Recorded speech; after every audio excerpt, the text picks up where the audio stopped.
Olá, vamos para mais um episódio do Buscando Equilíbrio. Eu, Annelise Lopes, hoje estou com a Gabriela Barbieri, uma pessoa excepcional que está trazendo para nós algumas informações e muitas questões para a gente refletir.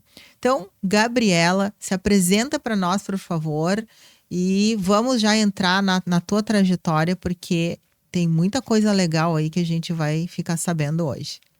Primeiro, agradecer pela oportunidade, pelo convite, né? Então, eu sou a Gabriela Barbieri. Hoje eu atuo como educadora parental, já faz 5 anos, orientando os pais nos conflitos aí com os filhos, né? Tanto filhos pequenos quanto filhos mais velhos. Normalmente questões com birra, ansiedade, questões que vão aparecendo aí no desenvolvimento infantil. E já atuo há 5 anos com isso, né? E é isso. Interessante isso, Gabriela, porque eu, terapeuta, né? E também com especialização em gestão de pessoas, neurociência, performance humana e tal, atendo bastante pessoas no consultório, onde muitos pais vêm buscar orientação com a intenção que seja para o filho, mas eu vejo naquele cenário que é mais uma situação voltada para os pais, para os adultos aprenderem a lidar com aquela criança que está trazendo, sim, um comportamento diferenciado, mas de forma inconsciente, o intuito é chamar atenção para algo que está acontecendo dentro daquela família. Dentro disso, né? Eu gostaria de saber, assim, com certeza, alguma coisa fez tu fazer essa transição da área do direito, né? Como advogada, certamente tu atuava, indo para a área de atuação na orientação dos pais. Como que se procedeu isso, Gabi? Muita gente me pergunta isso. Eu me formei em Direito em 2006. E logo que eu comecei a trabalhar na área, eu notei que não era bem isso, sabe? Então, eu sempre tinha essa ideia de que no futuro eu teria uma outra carreira, enfim, trabalharia com outras coisas. E aí, quando eu engravidei da minha filha, em 2016, no início de 2016, e comecei a estudar sobre desenvolvimento infantil, eu me deparei com um mundo que eu não fazia a menor ideia que existia. Porque eu achava que a criança que faz birra é porque o pai e a mãe não estão educando a criança, né? E eu descobri que não, que existe todo um sistema nervoso por trás disso, todo um desenvolvimento que precisa acontecer cognitivamente, né? Para que a criança consiga ter comportamentos diferentes, né? E conseguir ter esses comportamentos diferentes. E aí eu tive a ideia de criar um Instagram, onde eu pudesse compartilhar essas informações, que embora hoje existam muitas pessoas divulgando, naquela época não tinha, né? E foi assim que eu comecei. Logo que a Cacá nasceu, eu continuei fazendo cursos, fiz cursos em todas as áreas que tu pode imaginar. Em 2019, eu fiz uma formação em educador parental para começar a atuar atendendo mães, atendendo pais, porque ali pelo meu Instagram chegava muita gente perguntando se eu fazia algum tipo de atendimento e eu não fazia, né? Então eu queria conseguir estruturar isso de uma forma melhor. E aí, na pandemia, isso começou a dar tão certo, né? Começaram a chegar tantas pessoas precisando na pandemia, acho que ficou mais claro essa dificuldade com os filhos, né? Para as pessoas enxergarem, que eu acabei optando por deixar aí a carreira jurídica, que era uma carreira que eu sabia que tinha hora para terminar, né? E me dedicar à orientação dos pais, né? Então, essa orientação parental, é isso? Ela é justamente, como o nome mesmo diz, uma orientação para esses pais que estão com dificuldade de lidar com o comportamento dos seus filhos? Ou dificuldade de lidar, ou preocupados com algum comportamento. Porque às vezes os pais até têm recursos para lidar, mas eles sabem que o comportamento não é só o comportamento, né? Muitos pais não têm ainda essa consciência e olham para o comportamento e aí me procuram para orientação de que ferramenta eu posso usar, alguma coisa assim. Mas muitos pais já sabem que o comportamento é um pedido de socorro da criança. Então, quero entender o que tem por trás daquele comportamento, o que está querendo informar, né? Dentro dessas formações que eu fiz, uma formação que eu me especializei, que eu utilizo para a vida, não só nos atendimentos, né? É a formação em psicologia pré e perinatal, que é uma formação que traz a visão da concepção, gestação e nascimento, né? O quanto isso influencia os comportamentos que a criança vai ter ao longo da vida e que nós também, né? Então, eu sempre utilizo a história da criança para entender aquele comportamento. Não olho para o comportamento como, é da fase. Toda criança, em algum momento faz birra ou é agressiva, alguma coisa assim, né? E me fala um pouco como é que a gestação e o nascimento dessa criança, desse bebê, enfim, influenciam no desenvolvimento dela mesma, né? O que interfere aí, o que tem a ver a gestação dentro da tua área e esse nascimento, ou seja, a forma como aconteceu esse nascimento. A psicologia pré e perinatal, ela traz essa consciência pra gente, de que a nossa história não começa quando a gente nasce, né? Na gestação, o próprio ambiente em que essa mãe tá gerando um filho já traz influências na personalidade daquela criança, né? No desenvolvimento do temperamento daquela criança. Além da carga que aquela criança recebe da mãe, existe todo um processamento que aquele feto vai ter. Então, por exemplo, se tem trigêmeos, cada sistema nervoso está processando e identificando um tipo de informação diferente. Então, por mais que tenham 3 crianças sendo gestadas no mesmo ambiente, forma como elas percebem é diferente. E por isso que dizem que elas são totalmente diferentes. Únicas. Elas não necessariamente são iguais fisicamente, né? Algumas são iguais fisicamente, mas a forma de interagir, a forma de perceber as coisas, Completamente diferente. o seu sentimento, as suas atitudes, elas são completamente diferentes mesmo. Exatamente. E isso tem a ver com a questão... Aí entrando, por exemplo, dentro da minha área, que também é reencarnacionista, que cada ser, né, é um espírito com algumas situações que precisam ser desenvolvidas, precisam ser trabalhadas, e não é porque nasceram do mesmo pai, da mesma mãe, no mesmo dia, que eles vão ser iguais em tudo. Cada espírito tem uma missão e uma história aí para ensinar e aprender. Com certeza. E a gente vê que a forma como essa criança é recebida no mundo, não só na hora do parto, né, mas quando os pais ficam sabendo dessa gestação. Como que eles reagem a isso? É uma coisa boa ou uma coisa ruim? Isso tudo fica gravado na nossa memória mais primitiva possível, que é a memória celular, né? Então, a gente não lembra, a gente não tem uma memória explícita do que aconteceu na gestação, quando a gente estava lá, mas o nosso corpo lembra, né? Ele é o fiel depositário de todas as informações que acontecem. Então, a forma como esses pais recebem a informação, né, da gestação, quando descobrem o sexo, é o sexo que os pais queriam? A mãe, quando a mãe sente algo, as pessoas às vezes colocam uma culpa muito grande, né, na mãe, que o que a mãe sentiu, a criança sentiu, e não é pra gente chegar nesse nível, né? O que eu busco é trazer informação pra gente entender que quando a mãe sente algo, ou qualquer tipo de emoção que a gente sente, desencadeia uma resposta do nosso corpo que libera neurotransmissores, hormônios. Isso chega na corrente sanguínea, chega na placenta, chega no bebê. Se o que a gente come influencia o bebê, se o café que a gente toma pode acelerar o bebê, como que o que a gente sente não vai, né? Então, toda a gestação, a criança vai percebendo coisas e ela vai criando uma hipótese, né, de como que esse mundo é. Como que é aqui fora? É um lugar agressivo? É um lugar que eu preciso ter medo? Que eu preciso ficar alerta? Ou é um lugar que eu posso relaxar? Então, o nascimento, ele é só, digamos assim, a cereja do bolo, né? Porque ele já é uma resposta do quanto aquela criança recebeu lá dentro. Seja de conexão, seja de preocupações e aceleração, né? E a partir do nascimento, pelo que eu estou entendendo, é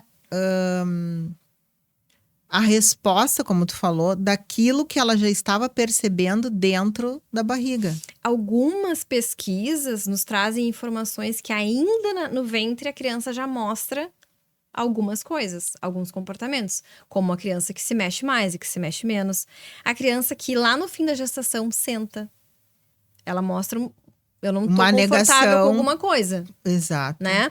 O cordão enrolado no pescoço também é uma linguagem, né? Não que a criança se enrole, mas é uma linguagem que a gente pode olhar aí mais à frente no comportamento.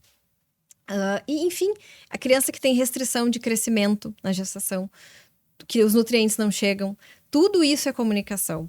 E tudo isso pode ser lido para que a gente consiga entender os comportamentos dessa criança. Então, às vezes, uma criança que tem uma seletividade alimentar muito forte. Que é o que vem acontecendo muito hoje, né? Uhum. A intolerância à lactose, a glúten, essas coisas todas. Uhum. Até mesmo se tu for olhar alguns transtornos, hoje as pesquisas já mostram que a gestação tem uma grande influência nisso. E não é culpa da mãe ou culpa do pai porque brigaram, não é nada disso. Mas entender que aquele ambiente já tá trazendo informações para aquela criança. Isso sem contar o que vem dos ancestrais, né? Da ancestralidade através desse DNA, através da epigenética, já chega muita informação. Então a criança, quando ela nasce, ela não tá começando a vida. Existe todo um primeiro capítulo que a gente normalmente não olha. E aí as pessoas se impressionam porque eu pergunto muitas coisas nos atendimentos, né? Sobre gestação. Cada etapa, porque isso influencia no comportamento. Então, por exemplo, uma criança que nasceu e precisou de internação, que não conseguiu ter aquele contato, aquela golden hour, né? Com a mãe, e vai para uma internação, fica ali numa incubadora durante dias. Essa criança, ela provavelmente vai estar vivenciando um estresse pós-traumático quando for para casa. Porque aquilo ali para ela foi forte demais. Foi cedo demais, né? E ela não tinha capacidade de conter tudo aquilo que aconteceu. E quando acontece isso, ela tem a mãe, o contato da mãe, para, digamos assim, regular, ela ainda passa por isso mais tranquila, mas sozinha numa incubadora. Então tem todo um processo que precisa ser feito para que essa criança volte a confiar que ela pode relaxar, né? Então são crianças que normalmente não dormem bem, são muito ligadas, né? Estão sempre vigilantes, no alerta, sempre no alerta. E normalmente eu vejo que são aquelas crianças que não podem tirar a mãe tem que estar sempre por perto. Ela não pode tirar o olho da mãe, porque eu acho que traz essa insegurança de que daqui um pouquinho a mãe vai embora e não vai voltar. Porque naquele momento da incubadora, por exemplo, ou quando mesmo foi retirado, né? Seja cesariana, parto normal, enfim, que não vai direto para a mãe, eu acredito que tenha essa espécie desse trauma, digamos assim. A forma que a criança vai interpretar isso, a gente nunca vai saber, né? Mas, com certeza, tem alguma interpretação daquilo, né? O momento do nascimento é o momento em que, biologicamente, olha os animais, né? Eles não pensam, eles não... vou dar colo ou não vou dar colo. Eles agarram os filhotes, lambem os filhotes, é isso que eles fazem. Instintivamente, é isso que a gente espera quando a gente nasce, né? E aí, ou a gente é retirado dessa mãe por uma necessidade, ou porque dentro daquele hospital tem um protocolo que tem que dar banho na criança, que tem que pesar a criança. Que importância isso tem frente a esse contato e todo o efeito que esse contato vai trazer na vida da criança. Então, hoje em dia, eu fico muito feliz em saber que vários hospitais já têm, né, esse banho tardio, pesagem tardia, para que a criança possa, desde que ela esteja bem, né, ficar com a mãe o máximo de tempo possível, porque é isso que importa. Exatamente. E como que os pais podem, assim, apoiar realmente os filhos de verdade dentro dessa visão que tu traz para nós? A gente precisa sempre lembrar que por trás daquela criança fofinha ali que a gente está vendo, existe um sistema nervoso. E esse sistema nervoso foi, digamos assim, se desenvolvendo desde as primeiras semanas de gestação, com base naquilo que ela foi recebendo. Então, tem criança, por exemplo, que a mãe descobriu a gestação com 5 meses. Tá? E aquele sistema nervoso foi sendo desenvolvido entendendo que estava sozinho ali, que a mãe não tinha tá consciência daquele ser se desenvolvendo. Outra mãe teve uma ameaça de aborto, ficou com medo, muita preocupação, e aquilo tudo foi ficando gravado nesse sistema nervoso. Então, quando o nosso filho nasce, mesmo que o parto tenha sido assim espetacular, um parto natural, na banheira, enfim, com toda a pompa e circunstância que a gente hoje em dia, né, idealiza, essa criança, o próprio parto, né? Passar pelo canal é alguma coisa que pode trazer dor, pode trazer, né, a sensação de não conseguir se mexer. Então a gente não sabe como que esse sistema nervoso, por tudo que ele passou e interpretou, a forma como foi interpretado. E aí é que essa criança chega pra gente. O que essa criança precisa? Essa criança precisa de acolhimento. De acolhimento. Né? E mesmo maior, em todas as dificuldades que essa criança vai passar, independente de estar tendo uma birra horrível, acolhimento. Porque a criança ela não tem condições de se autorregular. Muitos adultos não conseguem se autorregular. Precisam de outro dizendo, toma aqui uma aguinha, te acalma, né? Isso que eu tô falando me traz esse pensamento. A gente tá falando, né, sobre a tua especialidade de trabalhar com crianças. Mas esse comportamento, ele pode ser manifestado tanto na adolescência quanto na fase de adulto. Porque se aquela criança, quando nasceu, não se sentiu acolhido, isso não foi trabalhado, e então a gente vive numa cultura. Né? Então, tem algumas culturas que não tem essa coisa de demonstrar muito carinho, o abraço, apesar de amar e gostar, mas não tem muito esse nhenhenhê, como se diz, né? Verdade. E aí vai refletir na forma de ação desses adolescentes também e desses adultos. O que tu tem para me dizer?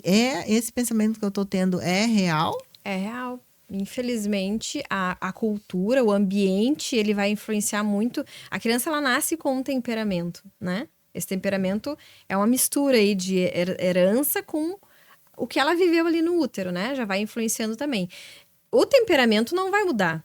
Mas a personalidade que ela vai formar diante daquele temperamento que ela já nasceu e diante de como esses pais e os cuidadores vão lidar com aquela criança, influencia, forma ela para o resto da vida. Então, se é uma criança mais difícil, né, que tem um temperamento mais externalizante, aquela criança que faz birra, que grita, que se joga no chão.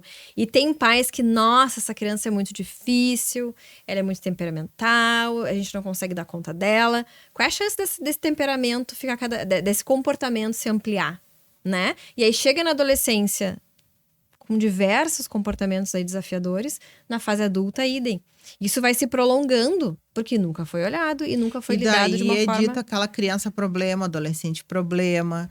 E eu vejo que normalmente quando chega na fase de começar a alfabetização, a escolaridade ali, 6, 7 anos, e que começam a dar entre aspas, problemas fortes, né? Porque daí tem problema de socialização, tem problema com os professores e às vezes a dificuldade de estar ali junto, vivenciando as histórias com os colegas, com professores. Não sabe lidar, porque também tem dificuldade, não recebeu o acolhimento, não sabe acolher. E aí começam as dificuldades na escola com aquela criança e muitas vezes os pais sendo chamados para... tem que buscar um neuropediatra, tem que buscar um psicólogo, tem que buscar, sim, diversos profissionais para tentar entender se essa criança se enquadra dentro de determinado padrão, sei lá, uma síndrome, que é o que eu tenho visto muito hoje. Então, uma das coisas que mais acontece é assim, vamos ver se tem TDAH, como se fosse uma doença. Vamos ver se não tá dentro do espectro autista, né? Então, sempre parece que tem que ter uma explicação dentro de onde aquela criança vai ser colocada uma tarja. Então se comporta assim porque é autista, se comporta assim porque tem TDAH. Mas não, às vezes é uma questão muito mais profunda. Muito mais profunda, mas que a gente poderia entender melhor, que tem a ver com o parto. Tem a ver com a forma como foi se desenvolvendo. E quando tu identifica isso, o que tu indica, né, para esses pais ou para essas pessoas que lidam com essas crianças que estão externalizando esse tipo de sentimento e atitude? Eu sempre digo que eu prefiro quando os pais chegam para mim com uma criança com este problema de externalizar. Porque é muito pior a criança que não consegue externalizar. Ela tá com um problema, tá acontecendo, e isso vai aparecer depois, né? De uma forma muito maior, às vezes. Então, quando a criança tá trazendo o comportamento, a gente tem que agradecer, porque a gente consegue olhar ele e identificar a causa dele, né? Quando a gente não consegue identificar a causa, a gente consegue limpar o que der para limpar ali, né? E uma coisa que uma dificuldade que eu tenho nos meus atendimentos é que nem todos os pais chegam nos atendimentos com abertura para ouvir além. Muitas vezes eles enxergam o filho como um corpo, né, que tá com alguma questão cognitiva ou alguma questão comportamental que, colocando uma regra específica, dá para resolver. E não, né? Eu enxergo a criança de uma forma integrativa. Para mim, a criança não é um corpo apenas, uma mente, né? Ela tem emoções, é um ser espiritual, então existem muitas outras coisas para a gente olhar. E aí, nas consultas, nas conversas, eu vou conversando com esses pais para entender qual é a abertura, porque às vezes uma portinha mínima que se abre e a gente consegue fazer um trabalho muito, muito, muito bonito, né? Então, geralmente eu faço esse acompanhamento primeiro, né? Olhando para a gestação, para o nascimento, identificando algumas causas, trazendo para os pais, olha, existem aqui essas coisas que a gente pode olhar, né? E aí, muitas vezes, propõe uma reprogramação mesmo dessa gestação que a mãe pode fazer, né? E que já vai ajudando essa criança, liberando coisas. Quando eu vejo que tem um pouquinho mais de abertura, eu entro com os florais, que ajudam muito, atuam muito nisso, né? E aí são florais que trabalham muito. E a criança, ela tá muito mais receptiva, com muito menos amarras, né? Que o adulto chega lá, eu sempre falo, brinco, né? Que o adulto chega lá uma cebola. Tem que ir tirando tanta camada, até chegar na essência, que leva tempo, né? Um tratamento floral para trazer o resultado que a gente quer. Agora, uma criança, ela tá tão próxima dessa essência que é tão fácil a gente ver um floral fazendo efeito numa criança, né? Então, às vezes, só com o floral a gente consegue. Porque tem florais que atuam nessa limpeza de traumas, de memórias, né? E quando os pais são muito receptivos ou já chegam, eu quero floral, eu quero isso, né? Eu tenho uma ferramenta também que eu trabalho, que é uma ferramenta quântica, que é uma ferramenta que atua no campo, tanto dos pais quanto da criança, porque dificilmente eu faço um trabalho só com a criança. Eu normalmente atuo com os pais e com a criança, né? Porque daí a gente consegue um resultado muito melhor. Então, essa ferramenta é uma ferramenta quântica que atua nas memórias de gestação e nascimento, concepção, gestação e nascimento, tanto das crianças quanto dos adultos. E isso é assim, a criança se transforma, os adultos se transformam, né? Então, a gente vê o quanto a gente tem para aprender e para olhar, que não apenas o que um pediatra consegue olhar, muitas vezes, analisando num consultório, né? Ou um psiquiatra, um neuro, que às vezes em uma hora, eu não tô aqui criticando, né? Tem profissionais maravilhosos, mas tem muitos profissionais que em uma hora com uma criança dão um diagnóstico de TOD, diagnóstico de TDAH, que envolve medicação, né? E às vezes medicações pesadas. Pois é, eu tenho visto muito isso, inclusive crianças com 3, 4 anos já sendo solicitado que tomem remédios. Então, quando tu me vem assim, né, eu acho fantástico. Olha, podemos começar a tratar com floral, podemos observar esse comportamento e ver qual é a melhor forma de tratamento. E aí eu vejo o seguinte: muitas vezes essas questões que são trazidas para nós precisa ser trabalhado com os pais, em conjunto com a criança, mas o trabalho maior é Com os pais. São os pais ali, né? Uhum. Então, perfeito isso que tu tá trazendo, porque converge com o meu pensamento e o que eu venho percebendo em consultório também dentro dos tratamentos das terapias. E tem uma outra coisa também que hoje em dia, com esse boom de disciplina positiva, disciplina isso, né?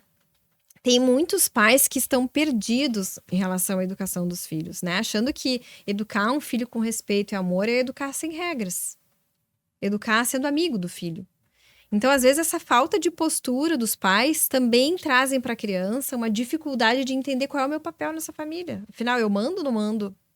Né? Então, muitos comportamentos que aparecem, também aparecem porque a criança, ela não está no lugar dela. O fato da criança não estar no lugar dela, tira o pai do lugar dele, tira a mãe do lugar dela também. Se a criança não tá no lugar dela, é porque ela tá no lugar de alguém. Então, isso é uma coisa que precisa ser vista. É uma clareza que as pessoas precisam ter de que a criança, ela não é que ela, regra é bom, regra é ruim. A regra faz parte do mundo. E entender essas regras, óbvio, ninguém tá aqui falando de brigar, né? E de obrigar a criança a fazer uma coisa, mas assim, trazer isso de uma forma clara para a criança, que ela consiga compreender qual é o papel dela nessa mini sociedade que é a casa dela, para que depois, mais adiante, ela entenda que ela tem também um papel na escola, com os amigos, né? E que ela respeitando os outros a partir do respeito mesmo, não do medo, mas também não do faz o que tu quiser. Tanto faz. Não é assim, né? Então eu vejo muitos pais perdidos com medo de serem autoritários, mas aí pendendo para uma permissividade. Sendo permissivo demais, e aí aquela criança ela vai se desenvolver sem limites. E aí, quando ela sai do âmbito familiar e vai, por exemplo, para as escolas, né? Que ela precisa ter o limite, ela precisa respeitar o colega, respeitar o professor, respeitar a direção. Ali começam os problemas. Muito fortes. Muito, muito complicado, na verdade, porque aí vem o que está dizendo, os pais não sabendo lidar com isso, logo já começam a buscar trocentos tipos de tratamento, não sabendo realmente o que fazer. E aí começa a ser mostrado, né, o que está acontecendo talvez naquela família ou que vem acontecendo, e a criança acaba sendo o alvo para trazer, quem sabe, esse olhar buscando o equilíbrio. Sim, trazer essa informação, né? Muito, muito interessante. Eu vejo assim, Gabriela, que esse trabalho que tu faz, ele é extremamente importante, né? E como que é a aceitação, por exemplo, dentro das instituições, escola, que eu acho que é ali onde mostra mais, né? Uhum. Mas, assim, esse trabalho, ele seria interessante, muito interessante ter, assim, uma associação com um psicólogo, por exemplo, com profissionais que também lidam com crianças e que não têm esse olhar, porque o teu olhar não é só dentro daquilo que é aceito pela ciência, mas também tu fala de ferramentas quânticas que tu usa, tu fala sobre uma questão de espiritualidade, ou seja, tu olha esse ser como um todo. Como que é como que é essa aceitação? Eu acompanho. Atualmente, né, eu estou fazendo a graduação de psicologia e estou finalizando uma pós-graduação em mediação de conflitos, né? No meu caso, é extrajudiciais, porque eu não atuo mais, né? Mas a mediação é uma ferramenta muito utilizada judicialmente.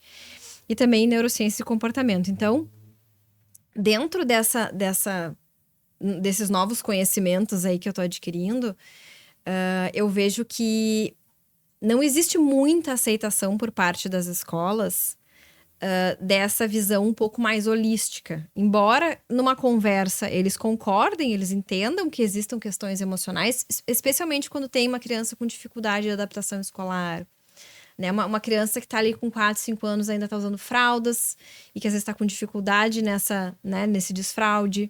Então, a gente sabe que o emocional, nesses momentos, eles admitem que o emocional atua também, né? Mas a escola, ela vê muito mais como uma questão de as crianças precisam se adaptar aqui. Elas precisam se encaixar. E quando não se encaixam, leva para fora, resolve e traz para dentro. São poucas as escolas que realmente têm abertura. Nessa parte de orientação parental, eu tenho acompanhado alguns casais e ex-casais, né, que se divorciaram e que encontram algumas dificuldades mais dos pais mesmo, né, em relação à criança. E aí alguns casais ou ex-casais me pedem para fazer contato com a escola quando tem algum tipo de comportamento que aparece mais na escola até do que em casa, como a agressividade, a ansiedade, essa ansiedade de separação, né? E aí eu vejo que nessa conversa mais íntima, que não é uma escola, não uma conversa tão institucional, é uma conversa mais íntima, eles têm mais abertura para ouvir isso, né? Inclusive, assim, algumas crianças que estão passando pelo divórcio dos pais, eles olham para isso de uma forma mais acolhedora. Inclusive, costumam indicar psicólogos, né, para fazer acompanhamento da criança. Então, não é algo super aceito, né? É uma coisa que a gente tá aos Ainda, porque pouquinhos. eu vejo que é uma coisa nova, na Uhum. verdade, né? Dentro desse contexto, é uma coisa nova. Mas eu acredito, sim, que cada vez mais a aceitação ela vai ser inevitável. Inevitável. Porque cada vez mais as crianças estão sendo o alvo para trazer uma consciência maior para esses adultos. Com seja certeza. professor, seja pai, seja quem for. É, uma coisa que eu vejo hoje em dia muita aceitação nessas reuniões que eu faço é dessa capacitação desses profissionais para entenderem o sistema de regulação emocional da criança, por exemplo, né? Que é algo muito importante, mas é algo mais físico mesmo, né? Tem a parte emocional, mas é algo que é mais palpável, digamos assim, para esses profissionais, né?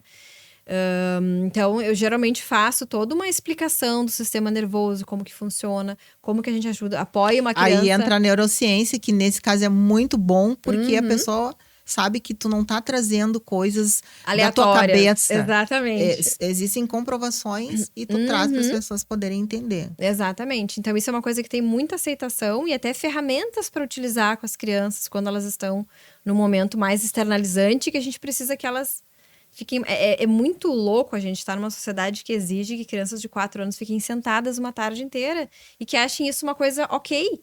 Com todo o respaldo que a gente tem das neurociências hoje, achar que exigir que uma criança de 4, 5 anos fique sentada a tarde inteira é... Tá certo. Não tá. Não tá? É uma então, criança. a gente precisa se adaptar. E aí, existem muitas ferramentas que a gente pode utilizar no dia a dia da escola para auxiliar essas crianças. O ano passado, eu fiz treinamento numa escola com algumas professoras e professoras auxiliares. E foi excelente, assim, essa resposta. Porque muitas vezes elas acham que apenas... vamos, né, dando uma olhadinha na criança, ajudando ali, ela dá uma baixadinha, regulou. E aí, a criança vem com outro comportamento desafiador e aí passa uma tarde inteira, né? Só que não, a criança ela precisa de um apoio maior e algumas crianças mais do que outras. Sim. Algumas crianças são mais calmas, né? Outras são mais agitadas. Então, a gente precisa ter ferramentas para lidar com todo tipo de criança, né? Tá, e diante dessa informação que tu tá trazendo para nós, existe alguma uma dica, uma orientação que tu possa, assim, nos trazer para um momento, assim, de emergência? O que pode ser feito num primeiro momento? Uma dica que tu possa nos dar dessa... Como lidar com essa criança? Sim, no momento de birra, assim, no momento daquela birra no shopping. Se atirou no chão, tá gritando. Quando tu te irrita muito com alguma coisa e alguém vem pra ti e fala assim, eu entendo o que tu tá sentindo. O que tu sente no teu corpo? Parece que eu sinto uma... Ai, tá bom. Então, tá me entendendo. Eu não preciso mais gritar pro mundo. Exatamente. A gente não combinou. não treinamos antes essa resposta. Exatamente isso.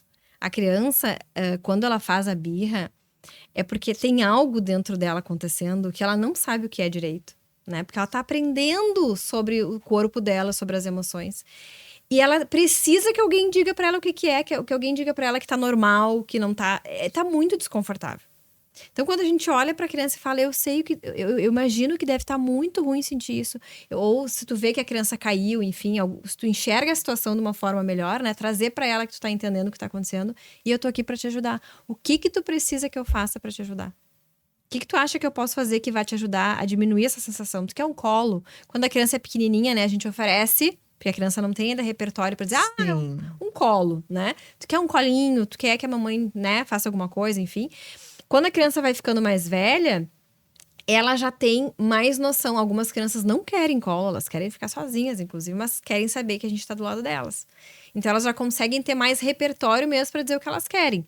Mas quando a criança é pequenininha, é pegar no colo, aconchegar, né? Perguntar se quer ir olhar alguma coisa fora, na rua, né? Então, tentar acalmar. Primeiro também, né, uma das coisas muito importantes é a gente se manter calmo. Porque quando uma criança tá num momento desafiador, a gente empresta a nossa calma para a criança, a gente empresta o nosso sistema nervoso que deveria estar regulado. E isso é um aprendizado, porque É um baita muitos aprendizado. pais, na verdade, eles se desestabilizam com aquele comportamento daquela criança. Seja a criança começou a chorar, berrar, gritar. Muitas vezes aqueles pais se desestabilizam, não trazendo esse equilíbrio e a criança ficando mais nervosa ainda. Com certeza, com certeza. Então é isso, é se colocar no lugar daquela criança, né? Como a gente fez aqui, imaginar o que que ela tá sentindo, o que que a gente pode ajudar ela e rastrear o nosso corpo para entender, nossa, eu tô com muita raiva.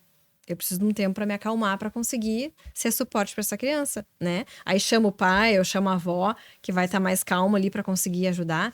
Então a gente precisa também conhecer o nosso corpo, como que a gente se manifesta quando a gente está com determinadas sensações. Mas a gente precisa de conhecimento. Tem um exemplo que eu acho muito interessante, né? Se a gente vê uma pessoa atravessando a rua e a gente sabe que essa pessoa é cega, a gente vai acelerar essa pessoa, a gente vai dizer, pô, tu não vai atravessar? Não, né? A gente vai provavelmente ajudar essa pessoa se ela tá com dificuldade.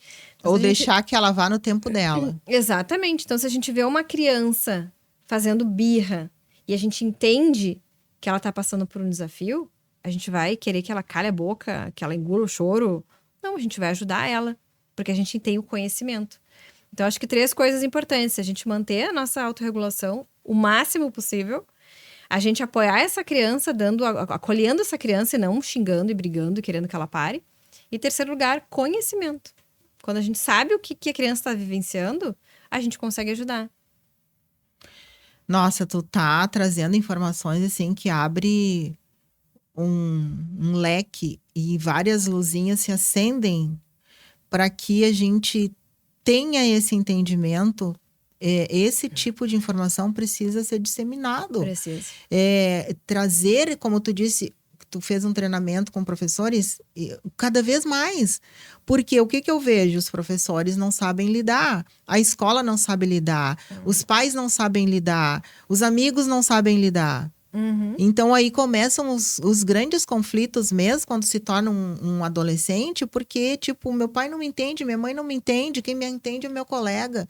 E aí abre um leque para várias outras coisas que a gente sabe, né? Enquanto Gabriela? a criança é pequena, ela tá mais na esfera dos pais. Os pais são os líderes dessa criança, né? No momento que a criança começa, depois que ela entra na escola, né, ela começa a buscar mais essas informações de fora. As coisas começam a ganhar um peso. Na adolescência, os pais perdem muito peso, né? Claro, fica tudo que tu entregou para essa criança, tudo que tu ajudou ela a construir. Mas ela começa a buscar essas referências mais fora. E se não tem essa referência interna, se os pais não são fortes dentro dela o suficiente, o que acontece? É o que a gente mais vê por aí, né? Crianças e adolescentes se metendo em muita confusão. É muita confusão, é o momento que vão para o caminho das drogas e se envolvendo com coisas ilícitas, inclusive, bem, bem difícil, né? Muito difícil. Muito bom, Gabriela. Eu já de antemão vou te dizer que vou te convidar outras vezes com outros profissionais, porque eu acho que é legal quando a gente consegue fazer essa troca, né? Porque é um assunto que realmente a gente está vendo que tem muita carência de informação na nossa sociedade. Então, precisamos sim de pessoas que nos tragam essa visão de como lidar com tudo isso. E o lidar com tudo isso é aprender a lidar consigo, né? Então, um filho, ele traz... É como se ele viesse nos trazendo um espelho. Olha para ti. E ele tá, às vezes, retratando uma situação daquele pai ou daquela mãe, de coisas que aconteceram também com eles na gestação e no momento do parto. E como, posteriormente, aqueles pais lidaram com aquele que hoje está pai e mãe, né? Então é um ciclo. Por isso que a gente fala da ancestralidade, né? A gente vem trazendo coisas dos nossos ancestrais, da minha bisavó, tataravó, avó, mãe, enfim, né? Então, com certeza. É muito interessante. Eu gostaria que nesse momento, então, a gente está finalizando já o nosso trabalho. Que mensagem tu deixaria para essas pessoas que estão passando por situações semelhantes e que não sabem que tem um recurso como o teu? Eu diria que o comportamento, ele nunca é só um comportamento, né? Existe toda uma comunicação no comportamento e que é muito importante a gente investigar isso, especialmente quando é um comportamento que está prejudicando, né? Seja socialmente essa criança ou na esfera familiar mesmo, porque a gente acaba muitas vezes estigmatizando uma criança, né? Ah, ela é agressiva, ela é isso, porque a gente não olhou para algo que muitas vezes a gente gerou, né? Ou a gente não soube cuidar e aí se prolongou. E isso é o mais difícil, tu tem que admitir que tu ajudou a criar, desenvolver aquele comportamento. E quando a gente olha para isso, e aí no trabalho de orientação a gente faz isso também, a gente aprende a não reforçar esse comportamento mais também, né? Então são duas coisas paralelas, entender a origem desse comportamento, ajudar essa criança no que a gente puder, e também entender como que na dinâmica do dia a dia, quando esse comportamento aparece, eu não reforço isso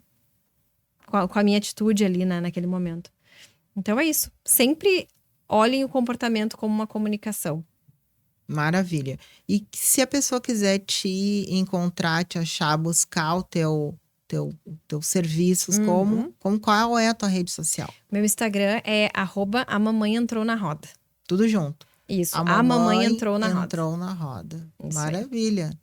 Então, mais uma vez eu quero te agradecer por essas informações valiosas. Tenho certeza que esse trabalho que tu faz, ele é muito importante e cada vez mais as pessoas precisam saber, né, que aquele comportamento da criança só está retratando algo que precisa ser curado dentro da família.